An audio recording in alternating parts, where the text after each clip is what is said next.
Well, hello everybody. Pastor Andy here. Good to see you today on this beautiful Wednesday. Great to be back with you, and I hope that your day is off to a great start. We're going to continue looking at our study on faith, possibly wrap this up today. We've been talking about how faith impacts our life, or how it should. We ended off the other day on Monday talking about how it impacts our family. I want to just tie that up as we go into the next section of this.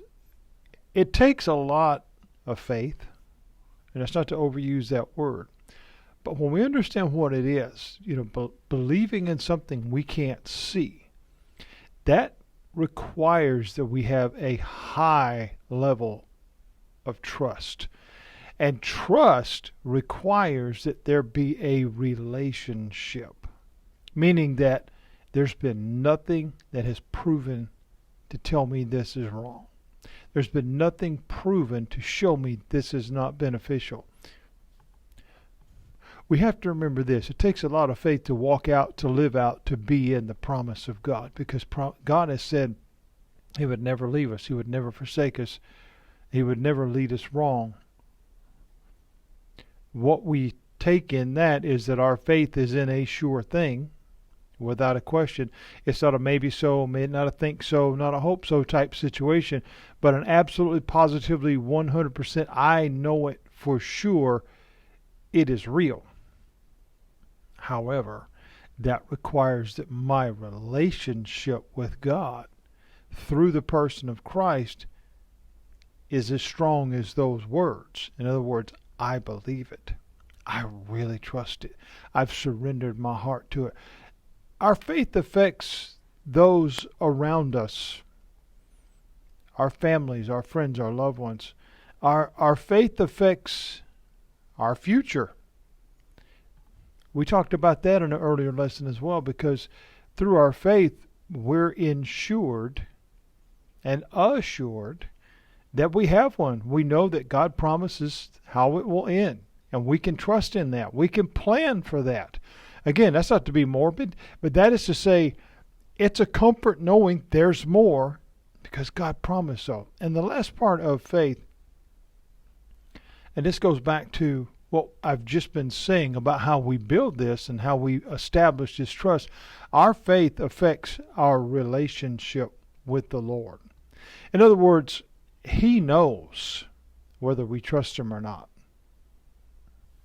He knows whether it's real. He knows whether it's mere religion. He knows whether it's just lip service, because He knows our heart. Back in our original text of Genesis, it said that Abram went out as he's looking at the stars in the sky and listening to the voice of God. And it says, and he believed in the Lord, and God accounted it to him for righteousness. Now think about that. What is that saying? He is saying here, I know you really believe. You don't have any doubts. Abram's faith, it put him in a right relationship with God. I want you to think about this scenario. Imagine being in a dangerous situation, and the person that you're with is responsible for your safety. Now, you could look beside you. It may be a friend. It may be a spouse. It may be a coworker. But imagine, if you will, you're walking into a very dangerous situation, and they alone, singularly, are responsible for your safety. How comforting is that? Most of the time, not very. What you want is someone you can not only completely trust, but somebody that you're sure of.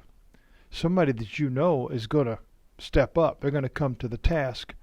When I was on the road, let me tell you something. There were many times that I had to walk in some pretty sticky situations. And just because the guy beside me had a gun just like I did, that was not a comfort if I knew that they were scared of their own shadow. If I knew that they were uncertain if they could really pull off what we had to do. I mean, there were many times, and this is not to be funny, And it's not to demean anyone, but there were many times that, I would have been just as well off to have Barney Fife, because they were scared to death of what we were doing. And I'm not saying I was the bravest guy in the world either. I'm still not. But we had a job to do, and we had to protect one another. We need someone we can count on. But here's the thing. That may not always be the case with our fellow person around us. But we can always count on God. Always. He will never let us down. But here's the question.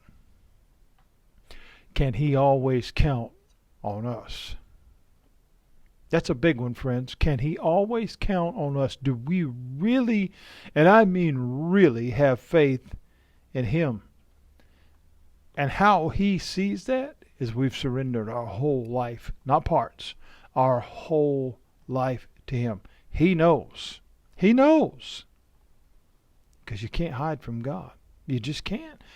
Abram was what we would call a sinner justified before God by faith.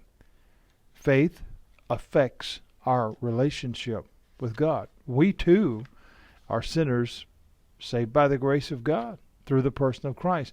Romans chapter 3 and verse 23, it says it clear. For all have sinned and come short of the glory of God. But God is love. And to those who trust Him, those who have faith in what it is that He offers, we look later in that same book of Romans in verse 26, and it says that He might be just and the justifier of the one who has faith in Jesus. Romans chapter 5 and verse 8, one of my favorites.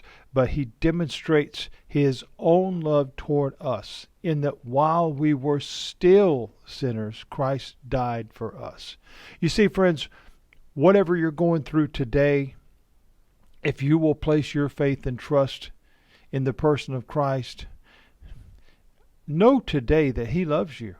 And not just you, but everybody. He loves us all. Does He love everything that we do? Absolutely not.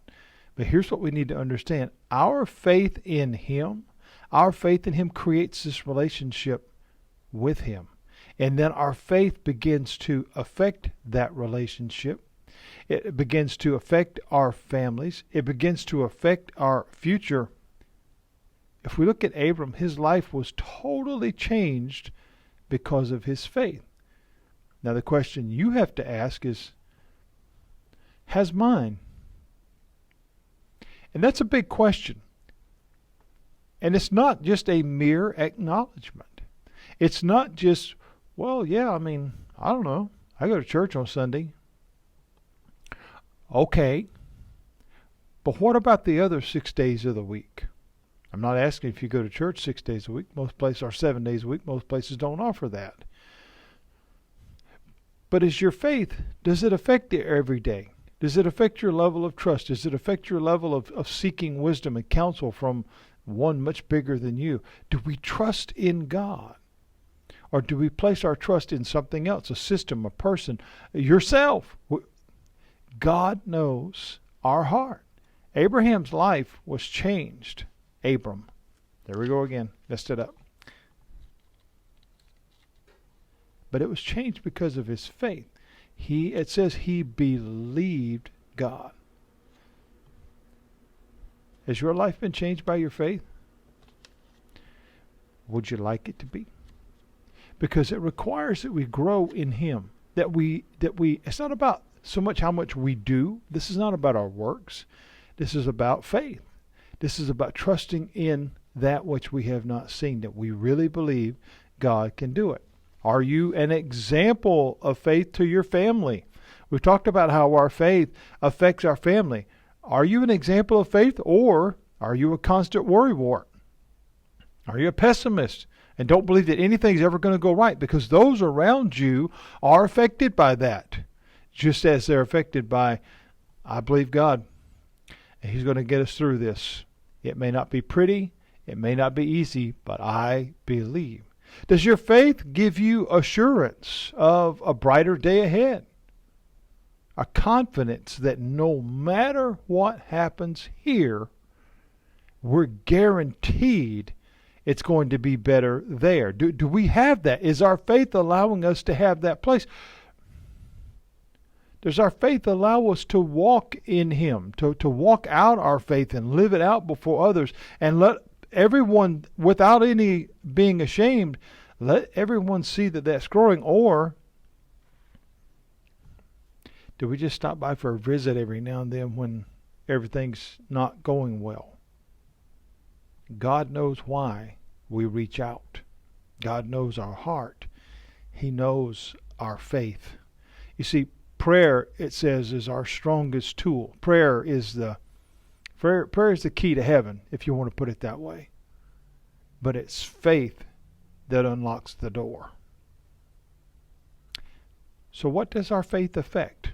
What parts of our life, what parts of our existence, what does it affect? Everything that should be important. It should manifest itself in every part of our life, because those around us see it, and God sees it, and you see it. We all know whether it's there or not. And friends, if you're not there today, please know God's just waiting to hear from you. That's all. He's just waiting to hear from you because He loves you. And He wants to help you. You may be struggling with what seems to be insurmountable odds today. You know, you're looking at Mount Everest and you're thinking, how on earth am I ever going to climb that? You alone are not. But with Him, all things are possible. But you have to trust Him. You have to trust Him by faith today. God, I don't understand this, and I don't know how it works, but I'm all yours, and I'm all in. Lead me, guide me, show me, and I will go as you say go. I will walk as you say walk. I will listen as you say listen, and on so and on so. Total surrender. It's difficult in our humanity, difficult in the structure of the way that we do things typically in life, but that's what God requires. And when we do that, it changes everything. And you will see things you never thought you could see. You will hear things you've never heard before. Turn your life over to Jesus, friends. He's waiting on you because He is always there.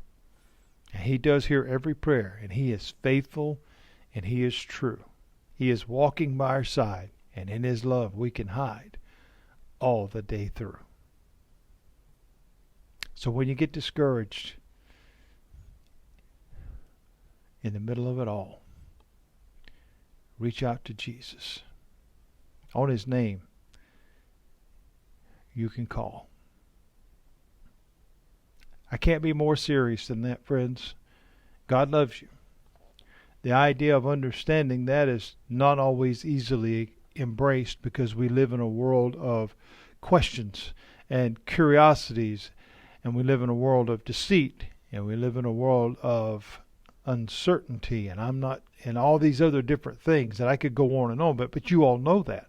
Here's the thing.